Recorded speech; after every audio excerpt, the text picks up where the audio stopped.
जय एस्ट्रो पाठशाला में आपका स्वागत है। पिछले वीडियो में हमने बात की थी रोग प्रश्न कुंडली में दशम भाव को कैसे देखते हैं। रोग प्रश्न कुंडली में दशम भाव को कैसे देखते हैं। आज बात करेंगे दृष्टिकोण का लगन में क्या प्रभाव होता है।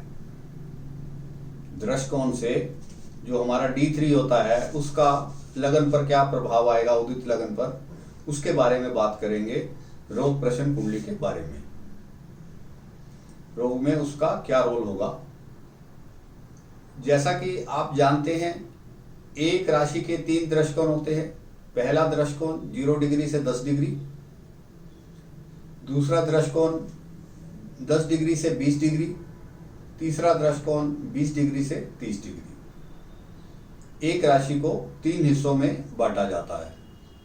तो पहला 10 डिग्री तक पहला दृष्टिकोण कहलाएगा, दूसरा 20 डिग्री तक कहलाएगा 10 से 20, और तीसरा 20 से 30 तीसरा दृष्टिकोण कहलाएगा। अब हम रोग प्रश्न कुंडली में दृष्टिकोण का फल कैसे देखेंगे, दृष्टिकोण से फल कैसे देखेंगे। यदि हमारा उदित लगन 0 डिग्री से लेकर 10 डिग्री तक है, मेरा कहने का मतलब है पहले दृष्टिकोण में, तो ऐसी स्थिति में जातक जो पूछने आया है रोग प्रश्न के बारे में, जिसका प्रश्न है, उसको कंठ से ऊपर सिर तक, गले से लेकर सिर तक प्रॉब्लम हो सकती है, कोई रोग की प्रॉब्लम हो सकती है। ऐसा हम यहां से भी देख सकते हैं। यदि उसका उदित लगन 10 डिग्री से 20 डिग्री के बीच में आए तो उसकी प्रॉब्लम जो होगी, रोग की प्रॉब्लम, गर्दन से कंठ से लेकर नीचे कमर तक हो सकती है। तो दूसरी स्थिति मैंने आपको बताई, कंठ से नीचे और कमर तक। अब हम तीसरी स्थिति की बात करते हैं। यदि उसका उदित लगन तीसरे दृष्टिकोण में आ जाता है, मेरा कहने का मतलब है 20 डिग्री से लेकर 30 डिग्री में, अगर उसका तीसरे दृष्टिकोण में आ जाता है उदित लगन, तब उसको क्या रोग हो सकता है। तब उसको कमर से लेकर नीचे पांव तक, कमर से लेकर नीचे पांव तक रोग हो सकता है। तो उसके बारे में हम देख सकते हैं कि हमने इसके 3 हिस्से कर लिए कि रोग कहाँ होगा। रोग प्रश्न कुंडली देखते ही हम उदित लगन से यह पहचान जाएंगे कि रोग कहाँ पर होगा। अब हमें रोग समझ में आ गया, वो पहले दृष्टिकोण में है या दूसरे दृष्टिकोण में है या तीसरे दृष्टिकोण में। अब हमें और उसमें क्या देखना है, लगन का बीता हुआ समय। जैसे मान लो पहले दृष्टिकोण को हम 0 डिग्री से 10 डिग्री मानते हैं, मान लो उदित लगन 7 डिग्री का है। अब उदित लगन हमें ये मालूम हो गया कि उदित लगन 7 डिग्री का है। 7 डिग्री इसका मतलब कहने का है बीत चुकी है, और बाकी 7 डिग्री से लेकर 30 डिग्री तक का समय बीतना बाकी है। तो अब हम ये समझेंगे कि 7 डिग्री तक जो समय बीत गया है वो हमारे लेफ्ट साइड है, जो हमारे शरीर का लेफ्ट हिस्सा होगा, और जो बाकी समय है वो राइट हिस्सा होगा। 7 डिग्री से लेकर 30 डिग्री तक का हिस्सा राइट हिस्सा होगा। इसको एक एग्जाम्पल से समझ लेते हैं।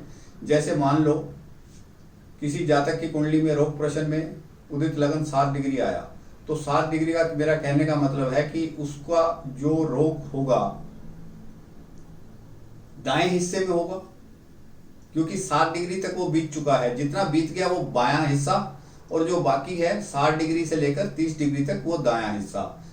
अब 7 डिग्री से लेकर 30 डिग्री तक हम देखेंगे उसका जो रोग होगा वो दाहिने हिस्से में होगा। इसको हम समझ लेते हैं षष्ठेश से। यदि पीड़ित हो, रोग भाव पीड़ित हो, रोग भाव का स्वामी पीड़ित हो, तो रोग भाव के स्वामी की डिग्री यदि 7 डिग्री है या 7 डिग्री से नीचे है, तो हम शरीर का बायां हिस्सा देखेंगे कि उसमें रोग हो सकता है। रोग शरीर के बाएं हिस्से में होगा। इसी षष्ठेश की यदि डिग्री 7 डिग्री से ऊपर है, 10 डिग्री है, 8 डिग्री है, तो रोग राइट साइड में होगा।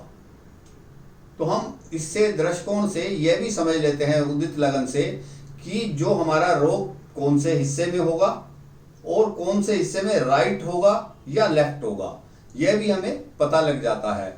तो इस प्रकार हमें पहली नज़र में एक बार यह भी देख लेना चाहिए जो रोग प्रश्न की कुंडली है कि उसमें रोग क्या दर्शाता है। वो कंठ से ऊपर सिर तक है, या सिर से लेकर कंठ तक है, या कंठ से लेकर कमर तक है, या कमर से लेके पांव तक है, कौन से हिस्से में है और कितनी डिग्री का उदित लगन है। जितनी डिग्री का उदित लगन है उतनी डिग्री तक लेफ्ट हिस्सा, और उसके बाद जो डिग्री आएगी वो राइट हिस्से को रोक दे सकता है। तो आज हमने इस प्रकार यह समझ लिया कि दृष्टिकोण लगन को देखने से हमें कुछ बातें पता लग जाती हैं कि शरीर के कौन से हिस्से में और क्या रोग हो सकता है, ये हम ग्रहों से देख लेते हैं। इसके बाद अगले वीडियो में हम बात करेंगे दृष्टिकोण फल के क्या परिणाम होंगे। ये तो मैंने आपको बताया कि रोग, अगली वीडियो में हम इसके फल की बात करेंगे कि इसके क्या परिणाम होंगे। यदि यह वीडियो आपको अच्छा लगा हो तो आप इसे लाइक करें, शेयर करें और मेरे चैनल को भी सब्सक्राइब करें, जिससे कि मेरा आने वाला वीडियो सीधा आपको मिलता रहे।